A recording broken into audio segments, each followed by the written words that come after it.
Hi, I'm going to do this quickly since I am in the bathroom and it's like 6:30 in the morning, and I'm sure the Airbnb neighbors will want to use the bathroom soon, and I'm doing this in the bathroom because I don't feel like going out in the 15-degree weather to my car to do this. So yeah, I just had to like Mission Impossible get all these things because my fiance is still sleeping. I didn't want to wake them, but my brain wouldn't shut off. So now I'm doing this. Okay, so reasons why the rich still want more. So one is that our capitalist society promotes the idea of net worth equals personal worth. And the way it does this, I mean, you're familiar with it, but I kind of want to just like dive a little into how deep it goes. People don't say like this person's net worth is blank, right? They usually just say this person is worth $1 billion or whatever. And the capitalist society like puts this into our subconscious so deeply that like I'll give an example for me. I've been working on this for pretty much like half my life now, and I have a very strong value that people are worth more than money. And even saying that, like, even today, I still have a lot of issues because, I'm not making a lot of money right now. And I still feel the effect of like, when I make money, I feel better about myself. So it like, I think like in a way that like nobody is free in capitalism, because there is this idea that your worth is equal to the amount of money you have, and it's like some part of your body just rebels against it because you kind of feel like it's, am I making any sense? I don't know. But that's number one. It's just that there's a very deep subconscious belief in the society and in us that because of the capitalist society that we're in, that money is the same as personal worth. Reason number two is the rich right now literally cannot escape being a hated group. And I think that, I say the rich, but, people in position of power. And I say this because, like in YouTube, right, all the top trending videos are like, well, at least they were for a while, like about Luigi Mangione and how he's being heralded as a hero and whatnot. And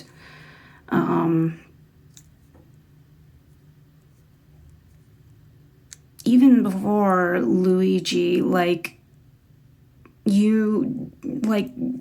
there's no question that there is a heavy divide between those in the top 10% and those in the lower 90%. And I mean, when you feel othered, we've all been there, right? It sucks, and it's like, oh, boo-hoo, they have so much more money than us, they have so much more power than us, but like, I think as a human being, you still want to be accepted by others. You still want to be accepted by society. And when you're a hated group like that, like, it's kind of the same as the premise behind capitalism. Like, you just can't get it out of your head that, like, maybe there is a nugget of truth there. And I think it's like it's part of like a kind of like a healthy conscious, right? Like, don't quote me on this, but I obviously don't have any experience with this, but I believe that even if you're black and you're very successful, very high up in your company, you still can't avoid being in the minority group, and you still can't help but feel the effects of that there is something wrong with you. And I think this is actually part of like why minorities are scapegoated, is because when a person lashes out from a place of hurt, it's usually towards the parts of you that you are most ashamed of, the parts of you that you hate the most. So there's a commonality between the minorities and the rich, surprisingly enough, and it's that they're both smaller groups in this overwhelming majority that for one reason or another looks down on them. So because the rich have the resources, unfortunately, the minorities get scapegoated. Okay, so number 3, when you feel othered, and when I say feeling othered, I don't want to say like exactly that, this condemnation is exactly a bad thing towards the rich, because like, in some ways, like this is society's way of trying to self-correct. It's kind of like why, when neo-Nazis pop up, there's like a very strong, opposition to it. And this is society's way of like trying to prevent, anything like the Holocaust happening again. But, unfortunately, that when you are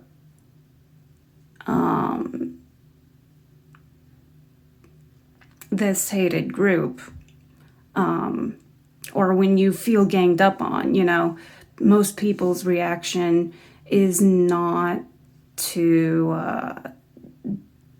like accept critique or to own up to what they did wrong. It's usually rebelliousness or spite that comes up. So in rebelliousness, you want to prove them wrong, so you have incentive to keep the money, to show that you can still be a good person even with all that wealth. And then with spite, it's you also have the incentive to keep the money, and you kind of start othering the other people in return and being like, well, you're just jealous of the power we have and stuff like that, making it out to be like this great thing when obviously people are still people, and you're still going to have insecurities. You're still going to have problems with your own value and whatnot. So,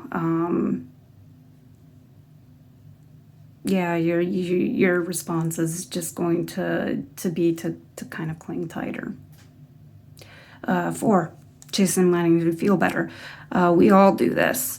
And but I think the critical thing to remember is that a lot of sources say that, you know, most of the people today in the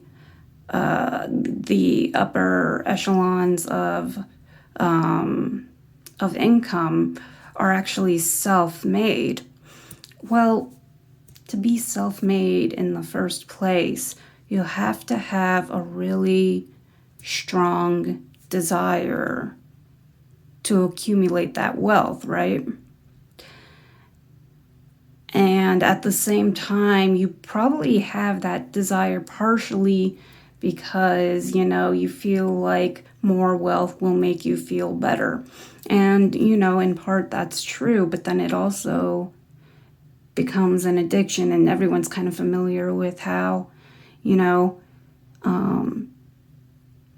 a raise makes you feel good for a while, but then you kind of just settle back into the routine of wanting more after a time. And I don't think that goes away when you get money. So like even when you're rich, you probably, it's possible that you still get a high, like, you know, after you've gained another million in net worth. You're just like, oh wow, look at me, I'm so successful, I'm so good at what I do that I've gained another a million. I must be doing something right. But you kind of, you lose that high eventually, and you know, you tend to chase more because you know, self-reflection is hard, so people don't want to go that route. And unfortunately, making money is the easier answer, especially when you're already in that you know, in that what's it called, I guess, circle. Money making has become easy for you, so we go through for the path of least resistance, right? And that kind of leads into my fifth and final reason, which is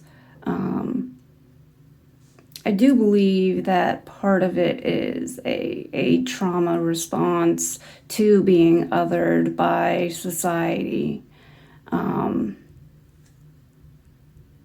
Because like I mentioned, you know, being othered, like, I think a lot of people can relate to this in some way. Being othered is a terrible feeling. Like when we're bullied in school, oh, it's the worst. Like legitimately, I'm not joking here. Middle school bullying is what set off my depression in the first place. Because it brings on, you know, intense feelings of worthlessness, of loneliness, of not feeling like enough. And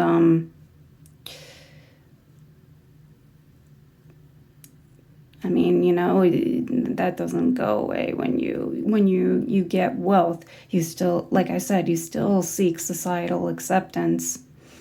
So to see like this outpouring of vitriol towards you and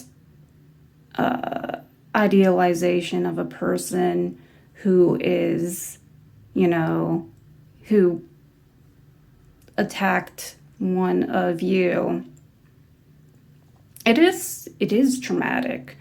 And you know, I say that, like, you know, it's like, yeah, they should have known better, but there's also like when you get to that to that point, I think you do have to, like, you kind of have to force yourself into a level of delusion in order to feel better about yourself, right? And we all do this to some degree. We kind of like delude ourselves into, like, for example, feeling our society will take care of ourselves or whatnot, because it helps, give us a sense of security, right? So I think that, you kind of delude yourself into thinking that, the way you live is acceptable, and when it's shot back in your face like that, it's very jarring. And well, what's one response to trauma? It's, short-term games and dopamine addiction. And unfortunately, when you have that much money, you have access to the best short-term games and dopamine addiction. You have access to vacations. You have access to the best alcohol. You have access to the best clubs. You have access to everything you need to distract you and make you feel better. So, and, unfortunately, this is my own personal experience. I feel like actually that while being poor really does suck, one of the benefits is that, you do have less and less access to these short-term gains. And this really kind of forces you to face reality, which also sucks and takes a long time of, self-reflection. And I mean, honestly, I think some of the reasons that people struggle with this so much is because, they feel like, if they do such and such, they absolutely can't forgive themselves. But they already can't forgive themselves because they've kind of done that already, but they don't want to face it. So just things like that. So those are just my thoughts on, why the rich want to get more rich, even though, supposedly after, what was it, like 200K or something, it's probably more than that now because of inflation, but your standard of living doesn't get any better. That's why I believe that they still want the money. It's basically a money addiction, And I want to wrap this up by saying, because I've seen this sort of trending topic on YouTube, and I completely get it. Like, believe me, I still get like really pissed off about healthcare and whatnot, and all the ways we're being exploited. But I also want to say that if you're a sap like me, a bleeding heart, you can 100% feel sympathy for the 10%, while still holding them accountable. And I think that's kind of what people are missing, is like, we have to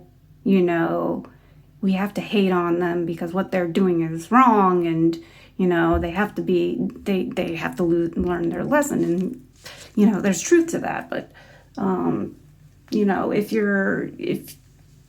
you are, like I said, like me, a bleeding heart, and you kind of want to believe in the good of people, and you